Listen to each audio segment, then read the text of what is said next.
rain poured steadily on the black umbrellas as a young woman clutched her son's hand beside the freshly filled grave.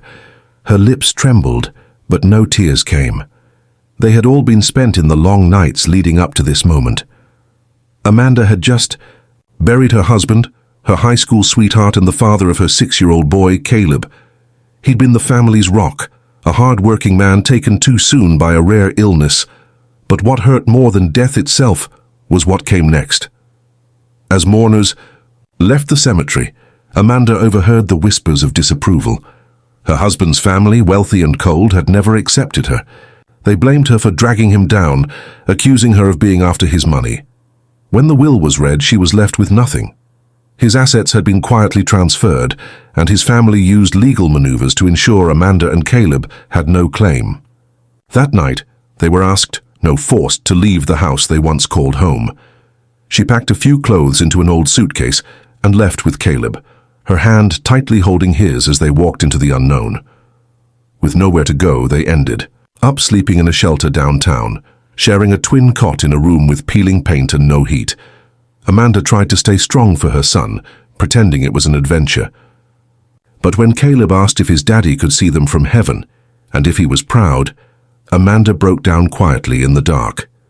Days passed, then weeks. Amanda found odd jobs, cleaning offices, waiting tables, even scrubbing bathrooms.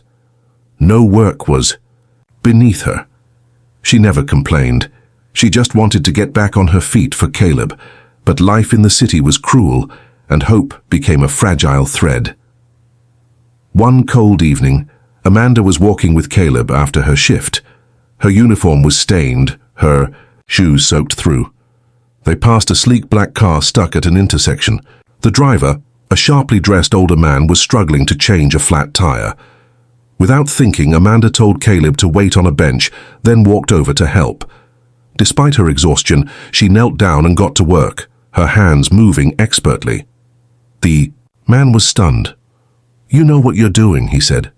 "My dad was a mechanic," she replied, breathless. "He taught me things that still come in handy." In 10 minutes, the tire was changed. Amanda wiped her hands and turned to leave, but the man stopped her. "Wait, you're helping a stranger in the rain after everything you've been through." Amanda gave a faint smile. "I believe in doing what's right, even if the world isn't always fair." Something about her words stayed with him. The man was Vincent Carraway, a reclusive millionaire who rarely trusted anyone. That night, he followed a feeling in his gut and asked his driver to find out who she was.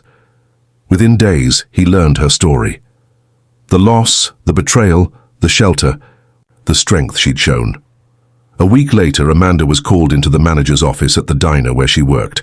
There stood Vincent, holding a set of keys and a folder. "You changed my tire," he said. "Now let me change your life." Inside the folder was a lease to a fully furnished apartment, a job offer at a foundation he ran for single parents, and a scholarship for Caleb's education. Amanda couldn't speak. Her eyes filled with tears. "But why?" she finally whispered. "Because sometimes," Vincent said gently, "the world needs reminding that kindness matters. And because you reminded me. Today, Amanda is a counselor helping women who face the same hopelessness she once did. Caleb, now in high school, wants to be a lawyer to fight for those who can't fight for themselves.